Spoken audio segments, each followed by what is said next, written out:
மாற்கு நற்செய்தி அதிகாரம் 7. ஒரு நாள் பரிசேயரும் எருசலேமிலிருந்து வந்திருந்த மறைநூல் அறிஞர் சிலரும் அவரிடம் வந்து கூடினர். அவருடைய சீடருள் சிலர் தீட்டான, அதாவது கழுவாத கைகளால் உண்பதை அவர்கள் கண்டார்கள். பரிசேயரும் ஏன் யூதர் அனைவருமே தம் மூதாதையர் மரபை பின்பற்றி கைகளை முறைப்படி கழுவாமல் உண்பதில்லை. சந்தையிலிருந்து வாங்கியவற்றை கழுவிய பின்னரே உண்பர். அவ்வாறே கிண்ணங்கள், பரணிகள், செம்புகள் ஆகியவற்றை கழுவுதல் போன்று அவர்கள் கடைபிடிக்க வேண்டிய மரபுகள் பல இருந்தன. ஆகவே பரிசேயரும் மறைநூல் அறிஞரும் அவரை நோக்கி, உம் சீடர் மூதாதையர் மரபுப்படி நடவாமல் தீட்டான கைகளால் உணவு அருந்துவதேன் என்று கேட்டனர். அதற்கு அவர், வெளிவேடக்காரர்களாகிய உங்களை பற்றி எசாயா பொருத்தமாக இறைவாக்கு உரைத்திருக்கிறார். இம்மக்கள் உதட்டினால் என்னை போற்றுகின்றனர், இவர்கள் உள்ளமோ என்னை விட்டு வெகு தொலையில் இருக்கிறது. மனித கட்டளைகளை கோட்பாடுகளாக கற்பிக்கின்றனர், இவர்கள் என்னை வழிபடுவது வீண் என்று அவர் எழுதியுள்ளார். நீங்கள் கடவுளின் கட்டளைகளை கைவிட்டு மனித மரபை பின்பற்றி வருகிறவர்கள் என்று அவர்களிடம் கூறினார். மேலும் அவர், உங்கள் மரபை நிலைநாட்ட கடவுளின் கட்டளைகளை வெகு திறமையாக புறக்கணித்து விட்டீர்கள். உன் தந்தையையும் தாயையும் மதித்து நட என்றும், தந்தையையோ தாயையோ சபிப்போர் கொல்லப்பட வேண்டும் என்றும் மோசே உரைத்திருக்கிறார் அல்லவா?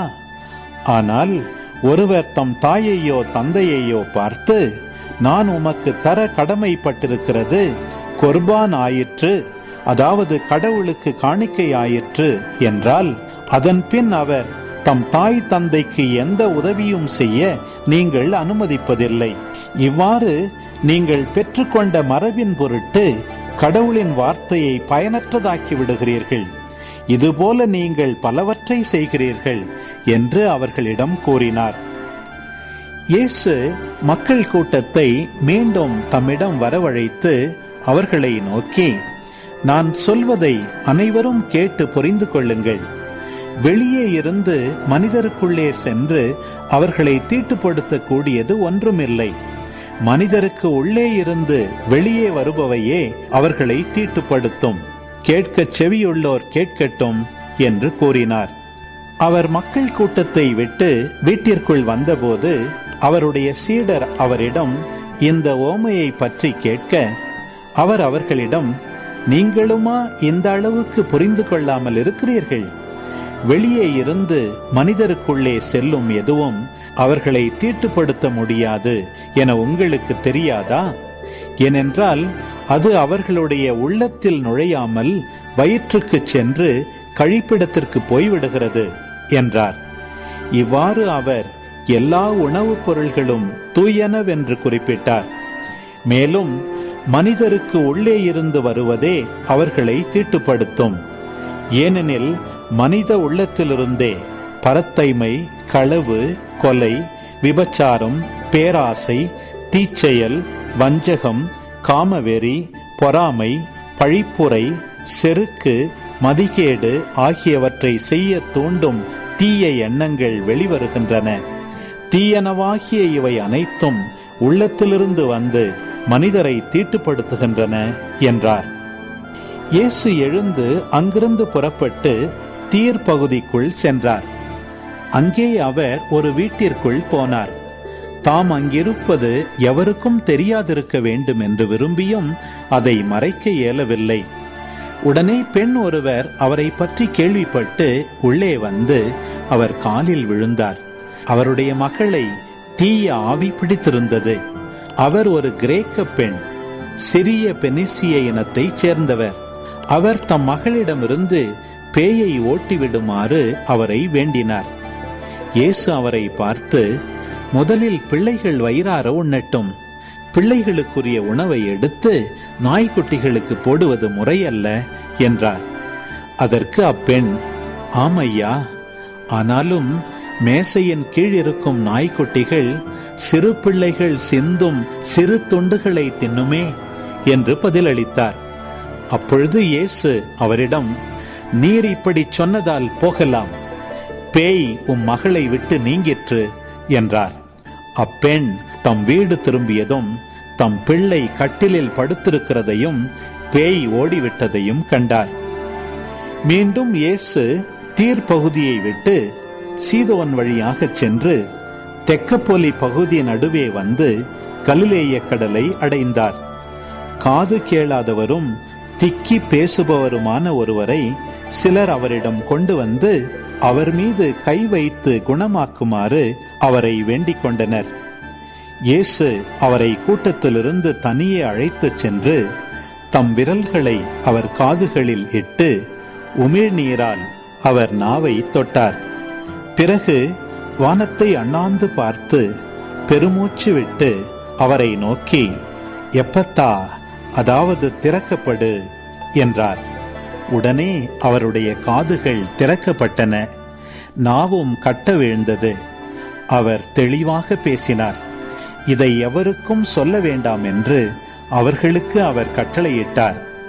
அவரது கட்டளைக்கு நேர்மாறாக இன்னும் மிகுதியாய் அவர்கள் அதை அறிவித்து வந்தார்கள். அவர்கள் அளவு கடந்த வியப்பில் ஆழ்ந்தவர்களாய், இவர் எத்துணை நன்றாக யாவற்றையும் செய்து வருகிறார், காது கேளாதோர் கேட்கவும் பேச்சற்றோர் பேசவும் செய்கிறாரே என்று பேசிக்கொண்டார்கள்.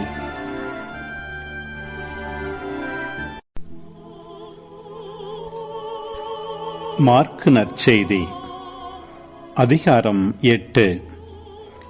அந்நாள்களில் மீண்டும் பெரும் திரளான மக்கள் கூடியிருந்தார்கள். உண்பதற்கு அவர்களிடம் ஒன்றுமில்லை. இயேசு தம் சீடரை வரவழைத்து அவர்களிடம், நான் இம்மக்கள் கூட்டத்தின் மீது பரிவு கொள்கிறேன். ஏற்கனவே 3 நாள்களாக இவர்கள் என்னுடன் இருக்கிறார்கள். உண்பதற்கும் இவர்களிடம் எதுவும் இல்லை. நான் இவர்களை பட்டினியாக வீட்டிற்கு அனுப்பிவிட்டால் வழியில் தளர்ச்சி அடைவார்கள். இவர்களுள் சிலர் நெடுந்தொலையிலிருந்து வந்துள்ளனர் என்று கூறினார். அதற்கு அவருடைய சீடர்கள், இப்பாலை நிலத்தில் இவர்களுக்கு போதுமான உணவு அளிப்பது எப்படி என்று கேட்டார்கள்.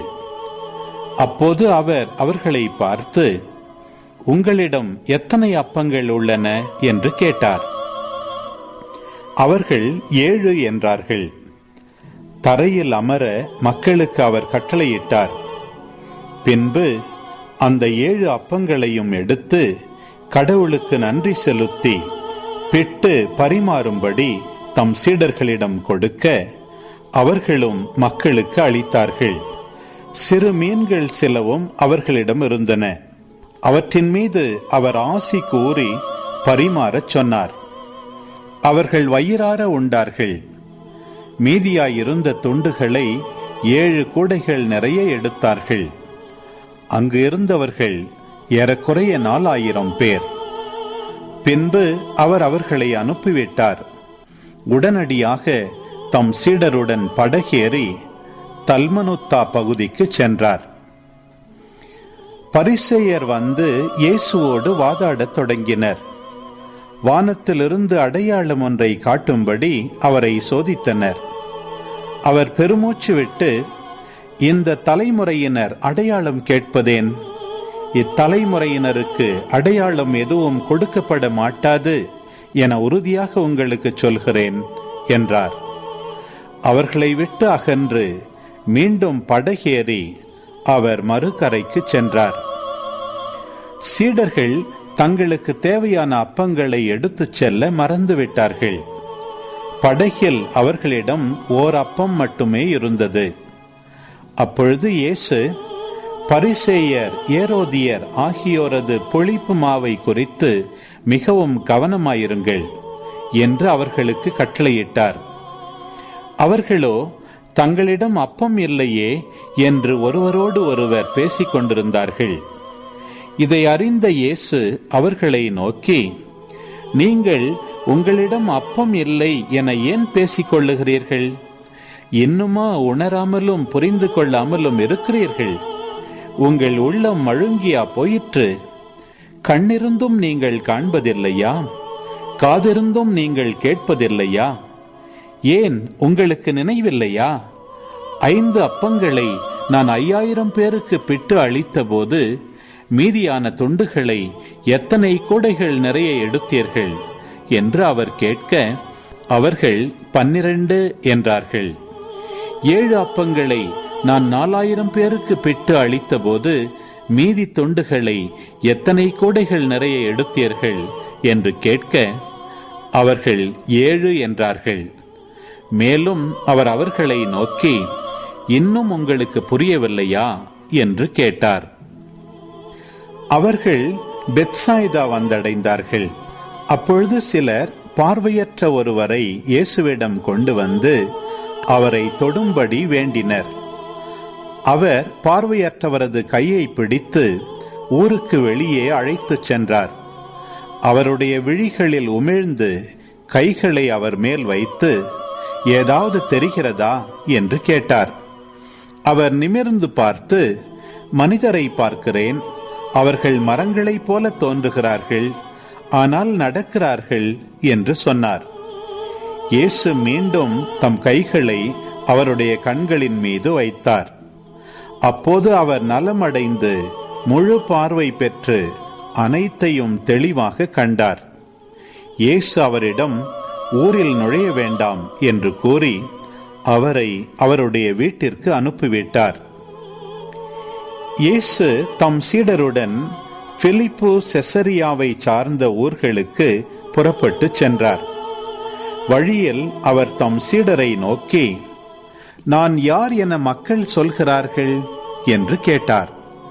அதற்கு அவர்கள் அவரிடம், சிலர் திருமுழுக்கு யோவான் எனவும், வேறு சிலர் எலியா எனவும், மற்றும் சிலர் இறைவாக்கினருள் ஒருவர் எனவும் சொல்கின்றனர் என்றார்கள். ஆனால் நீங்கள் நான் யார் என சொல்கிறீர்கள் என்று அவர் அவர்களை கேட்க, பேதுரு மறுமொழியாக, நீர் மெசியா என்று உரைத்தார். தம்மை பற்றி எவரிடமும் சொல்ல வேண்டாம் என்று அவர்களிடம் அவர் கண்டிப்பாய் கூறினார். மானிட மகன் பலவாறு துன்பப்படவும், மூப்பர்கள், தலைமை குருக்கள், மறைநூல் அறிஞர்கள் ஆகியோரால் உதறி தள்ளப்பட்டு கொலை செய்யப்படவும் 3 நாள்களுக்கு பின் உயிர்த்தெழவும் வேண்டும் என்று இயேசு அவர்களுக்கு கற்பிக்க தொடங்கினார். இதையெல்லாம் அவர் வெளிப்படையாகவே சொன்னார். பேதுரு அவரை தனியே அழைத்து கடிந்து கொண்டார். ஆனால் இயேசு தம் சீடர்கள் பக்கம் திரும்பி பார்த்து பேதுருவிடம், என் கண்முன் நில்லாதே சாத்தானே, ஏனெனில் நீ கடவுளுக்கு ஏற்றவை பற்றி எண்ணாமல் மனிதருக்கு ஏற்றவை பற்றியே எண்ணுகிறாய் என்று கடிந்து கொண்டார். பின்பு அவர் மக்கள் கூட்டத்தையும் சீடரையும் தம்மிடம் வரவழைத்து, என்னை பின்பற்ற விரும்பும் எவரும் தன்னலம் துறந்து தம் சிலுவையை தூக்கி கொண்டு என்னை பின்பற்றட்டும். ஏனெனில் தம் உயிரை காத்துக்கொள்ள விரும்பும் எவரும் அதை இழந்து விடுவார். என் பொருட்டும் நற்செய்தியின் பொருட்டும் தம் உயிரை இழக்கும் எவரும் அதை காத்துக்கொள்வார்.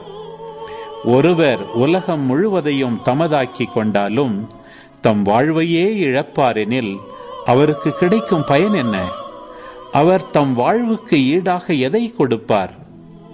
பாவத்தில் உழலும் இவ்விபச்சார தலைமுறையினருள் என்னை குறித்தும் என் வார்த்தைகளை குறித்தும் வெட்கப்படும் ஒவ்வொருவரையும் பற்றி மானிட மகனும் தம்முடைய தந்தையின் மாட்சியோடு தூய வானதூதருடன் வரும்போது வெட்கப்படுவார் என்றார்.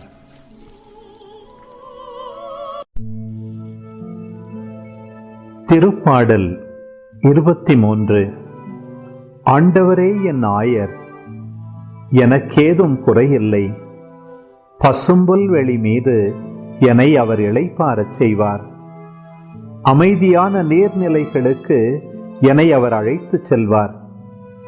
அவர் எனக்கு புத்துயிர் அளிப்பார். தம் பெயர்க்கேற்ப என்னை நீதி வழி நடத்திடுவார். மேலும் சாவின் இருள் சூழ் பள்ளத்தாக்கில் நான் நடக்க நேர்ந்தாலும் நீர் என்னோடு இருப்பதால் எத்தீங்கிற்கும் அஞ்சிடேன். உம் கோலும் நெடுங்கழியும் என்னை தேற்றும். என்னுடைய எதிரிகளின் கண் முன்னே எனக்கு ஒரு விருந்தினை ஏற்பாடு செய்கின்றீர். என் தலையில் நறுமண தைலம் பூசுகின்றீர். எனது பாத்திரம் நிரம்பி வழிகின்றது. உண்மையாகவே என் வாழ்நாளெல்லாம் உம் அருள் நலமும் பேரன்பும் என்னை புடைசூழ்ந்து வரும். நானும் ஆண்டவரின் இல்லத்தில் நெடுநாள் வாழ்ந்திருப்பேன்.